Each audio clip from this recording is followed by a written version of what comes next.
Hello everyone, welcome back to my channel Riddhi Talks. Here I am back with another video. First of all, thank you so much मेरी mysteries of Indian temple series को इतना प्यार देने के लिए। मुझे ढेर सारे कमेंट्स आ रहे हैं, मुझे डीएम्स आ रहे हैं, मैसेजेस आ रहे हैं कि आप इस वाले टेम्पल पे बनाइए वीडियो, इस वाले टेम्पल पे बनाइए video. So I am assuring you, मैं आपके सारे सजेशन सुनूंगी और आप जिस भी टेम्पल पे वीडियो बनाने के लिए बोल रहे हैं मैं एक एक करके सब टेम्पल्स पे वीडियोस बनाऊंगी। तो बढ़ते हैं आज की वीडियो पर। आज होने वाला है 3rd एपिसोड इस सीरीज़ का। देखिए, हम सब जानते हैं कि श्री कृष्ण की जगह सिर्फ इस धरती पर ही नहीं बल्कि इस धरती पे बसने वाले इंसानों के दिलों में भी है।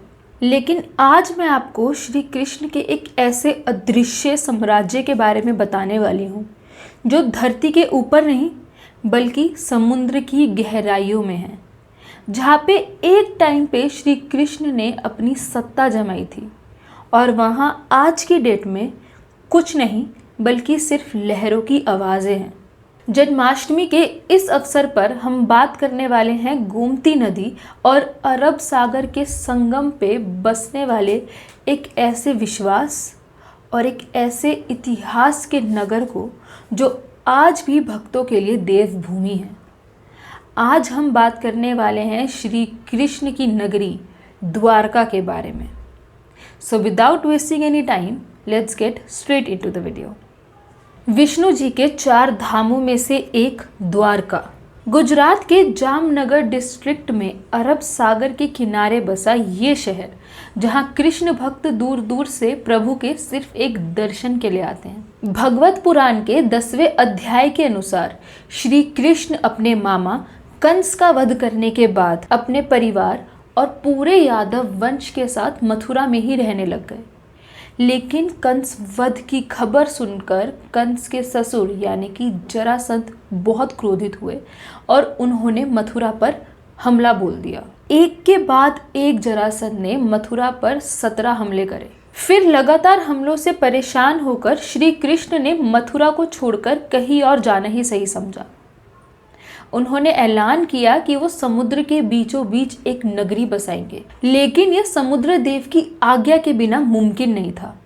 तो श्री कृष्ण ने समुद्र देव की आराधना करी। श्री कृष्ण की आराधना से प्रसन्न होकर समुद्र देव ने उन्हें 12 योजन धरती प्रदान करी। इस धरती पे भगवान विश्वकर्मा ने द्वारका नगरी का निर्माण किया। जो द्वारका नगरी थी वो एक वेल प्लान्ड सिटी थी। यहाँ पे ऐसी ऐसी टेक्नोलॉजी का यूज किया गया था जो आज की एक अर्बन सिटी को भी मात दे सकती है। सड़कें, सोने के महल, बड़े बड़े दरवाजे, बगीचे, सब कुछ एक बेहतरीन स्ट्रक्चर से बनाया गया था। यहाँ पे इस पूरी नगरी के बीचों बीच था श्री कृष्ण का महल, जो यहाँ की सबसे खूबसूरत इमारत थी। जब ये पूरी नगरी बन गई तब श्री कृष्ण ने अपनी माया योग से अपने परिवार और पूरे यादव वंश को मथुरा से द्वारका ले आए।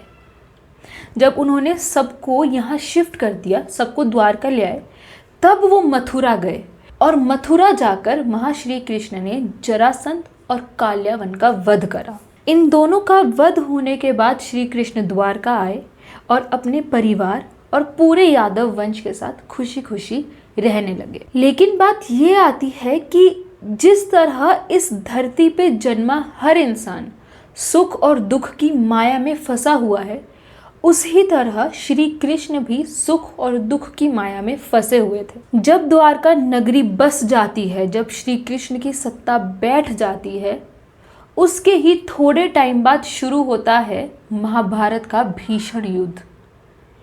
ये ऐसा युद्ध था जो कौरवों और पांडवों के बीच चला था पूरे 18 दिन तक। इस युद्ध के अंत में पांडवों की जीत हुई थी, ये बात हम सब जानते हैं। लेकिन युद्ध खत्म होने के बाद जब कौरवों की माता गांधारी को अपने 100 पुत्रों की मौत के बारे में पता चला तो वो बहुत क्रोधित हो गई और उन्होंने इस पूरे युद्ध का जो मेन रीज़न था, उन्होंने ये बोला कि ये पूरा युद्ध श्री कृष्ण की वजह से हुआ है और पूरे युद्ध के लिए श्री कृष्ण को दोषी करार दिया। उन्होंने गुस्से में आकर श्री कृष्ण को श्राप दिया कि जिस तरीके से मेरे पुत्रों और मेरे वंश का अंत हुआ है आपस में लड़कर, उसी तरह से आज से पूरे 36 साल बाद तुम्हारे कुल का, तुम्हारे यादव वंश का और तुम्हारी द्वारका नगरी का भी सर्वनाश हो जाएगा। श्री कृष्ण ये बात जानते थे कि उनके कुल का अंत आपस में लड़कर ही होगा,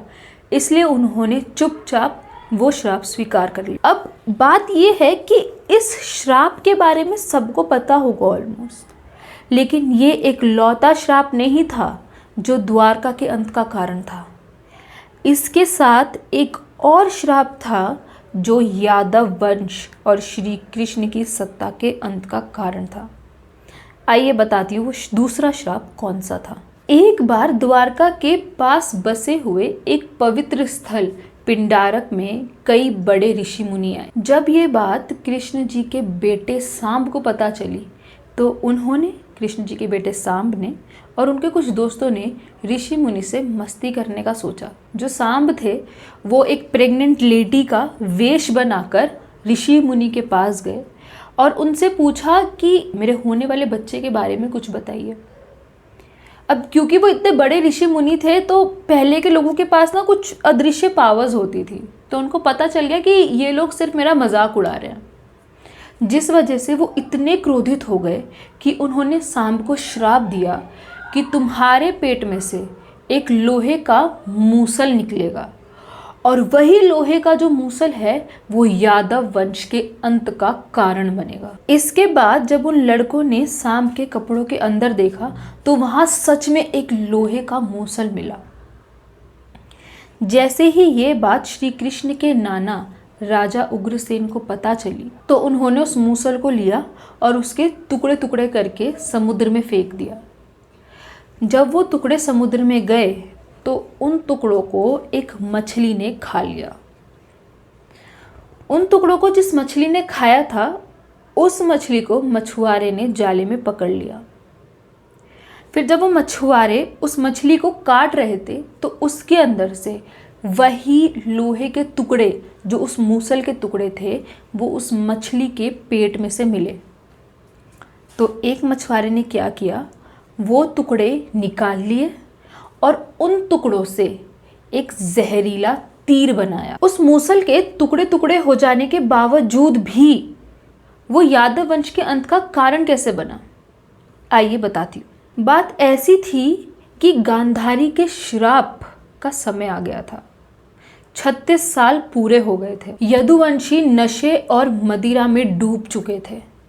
वो आपस में ही लड़ने लगे थे।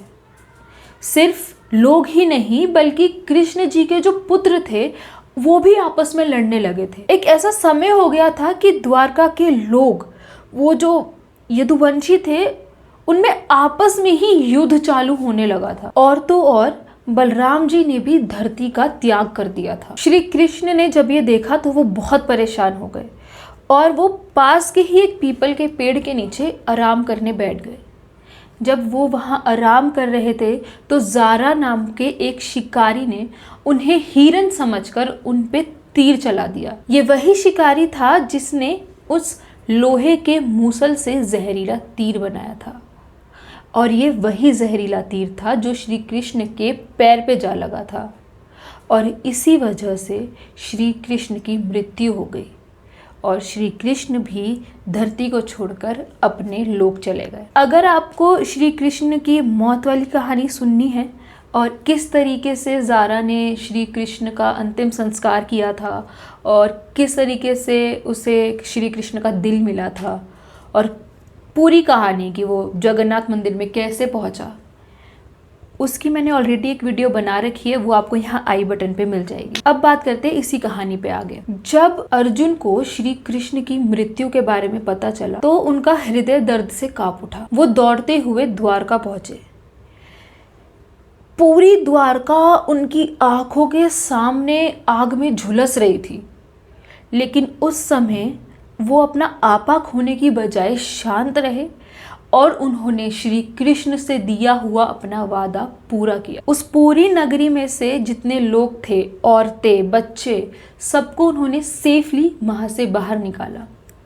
जैसे ही उन्होंने उस नगरी को खाली किया वैसे ही अर्जुन की आंखों के सामने पल में ही पूरी द्वारका नगरी समुद्र के अंदर समा गई और इसी तरीके से श्री कृष्ण की द्वारका नगरी अरब सागर की गहराइयों में कहीं खो के रह गई। प्रेजेंट में द्वारका को 2 हिस्सों में बांटा गया है।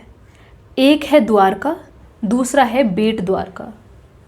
जो द्वारका है वो समुद्र के किनारे बसी हुई एक नगरी है और जो बेट द्वारका है वो समुद्र के बीचों बीच बसा हुआ एक आइलैंड है, एक द्वीप है। काफ़ी खोज की गई समुद्र में डूबी हुई द्वारका के बारे में, लेकिन कुछ ऐसे सबूत मिल ही नहीं रहे थे जो हमारे पुराणों में कथित इतने सुंदर, इतने खूबसूरत नगर के असली होने का प्रमाण दे सकें। 1930 में खोज शुरू हुई और बेट द्वारका के कई रिमेन्स मिले। 1963 में पहला आर्कियोलॉजिकल एक्सकेवेशन हुआ। उस एक्सकेवेशन में कई सारे आर्ट, कई सारे मूर्तियाँ मिली।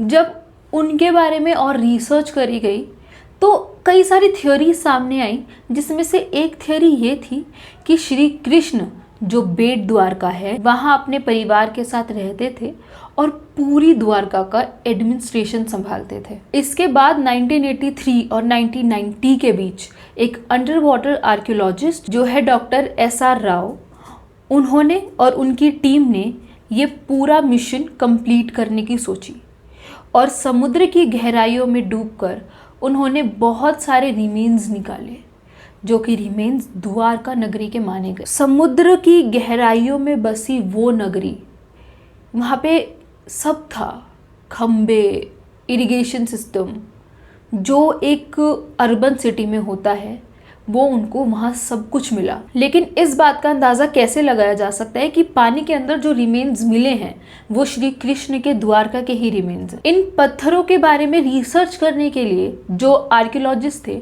उन्होंने उस पत्थर की कार्बन डेटिंग करने का फैसला किया। कार्बन डेटिंग एक ऐसा प्रोसेस होता है जिसमें कई सारे एक्सपेरिमेंट्स के थ्रू पत्थरों की एक पॉसिबल एज निकाली जाती है। डॉक्टर नरहरि आचार्य ने महाभारत में मेंशन ग्रहों की स्थिति और एस्ट्रॉइड्स पे रिसर्च करके उन्होंने ये अंदाज़ा लगाया था कि जो महाभारत का युद्ध है वो 3126 BCE में हुआ था। और महाभारत के पुराणों में ये कथित है कि जो द्वारका नगरी है वो भी द्वापर युग की ही है। और जब इन पत्थरों की कार्बन डेटिंग करी गई तो इन पत्थरों की जो एज है वो महाभारत के टाइम से बहुत क्लोजली रिलेटेड निकली। लेकिन पत्थर तो किसी भी समय के हो सकते हैं और किसी ने भी यूज़ किए हो सकते। इसको एक फिक्स्ड एविडेंस नहीं कंसीडर किया जा सकता कि वो श्री कृष्ण की द्वारिका के ही पत्थर हैं। तो इस डाउट को क्लियर करने के लिए जो आर्कियोलॉजिस्ट थे उन्होंने जो अंडर वाटर उनको नगरी मिली थी उसका एरिया कैलकुलेट किया और सरप्राइजिंगली उस नगरी का एरिया निकला 12 योजन। ये वही एरिया है जो पुराणों में लिखा है कि इतना एरिया समुद्र देव ने श्री कृष्ण को प्रदान किया था। लेकिन फंड्स की कमी के कारण इस एक्सकेवेशन को, इस खोज को यहीं रोकना पड़ा। पर 2007 में आर्कियोलॉजिकल सर्वे ऑफ इंडिया ने इस मिशन को, इस खोज को फिर से शुरू किया जो आज तक चल रही है। एक थ्योरी के हिसाब से 35 साल पहले जिस धरती पर द्वारिका नगरी बसी हुई थी वो धीरे धीरे सी लेवल बढ़ने की वजह से समुद्र में समा गई। लेकिन प्रॉब्लम ये आती है कि जो सी लेवल होता है ना वो बहुत धीरे धीरे बढ़ता है। और हमारे पुराणों में ये लिखा गया है कि अर्जुन ने अपनी आँखों से देखा है कि एक पल में पूरी नगरी पानी में समा गई। तो ये एक बहुत बड़ा क्वेश्चन है कि एक पल में तो पूरा सी लेवल नहीं, इतना बढ़ गया कि पूरी नगरी डूब जाएगी। ये अभी भी बहुत एक मिस्टीरियस चीज़ है। आजकल महाभारत, रामायण जैसे पुराण, विष्णु जी के धरती पे अवतरण को लेकर और ऐसे जितने भी ग्रंथ हैं उनको आजकल लोग मिथ कंसिडर करते हैं। लेकिन सिर्फ द्वारका ही नहीं, ऐसी कई सारी खोज हुई हैं जो ये प्रमाण देती हैं, जो ये प्रूफ देती हैं कि जो हमारी प्राचीन कहानियाँ हैं वो एक मिथ्या नहीं है बल्कि एक सच्चाई है, एक ऐसी घटना है जो सच में इस धरती पे हुई थी। अगर आपको इन सारी चीज़ों के बारे में सुनना पसंद है, अगर आपको और ज़्यादा हमारे रिलीजन के बारे में जानना है या फिर इंडियन टेम्पल्स के पीछे की कहानियाँ और उनकी मिस्ट्रीज़ के बारे में जानना है तो आप मेरे चैनल को सब्सक्राइब कर सकते हैं। अगर आपको आज का वीडियो पसंद आया हो तो प्लीज़ इस वीडियो को लाइक ज़रूर करें। मैं इस चैनल पे सिर्फ रिलीजन बेस्ड वीडियोस नहीं बनाती हूँ, मैं पॉडकास्ट भी बनाती हूँ। आपको मेरे चैनल पे बहुत अलग अलग तरीके के पॉडकास्ट मिलेंगे जो ऑकल्ट साइंस से रिलेटेड है, मेंटल हेल्थ से रिलेटेड है, पॉलिटिक्स से रिलेटेड है। तो अगर आपको पॉडकास्ट सुनना पसंद है तो आप मेरे चैनल को सब्सक्राइब कर सकते हैं। और अगर आपने मुझे इंस्टाग्राम पे फॉलो नहीं किया है तो मेरे इंस्टाग्राम का लिंक डिस्क्रिप्शन में है, आप मुझे वहाँ भी फॉलो कर सकते हैं। तो मिलते हैं अगले वीडियो में, तब तक के लिए थैंक यू।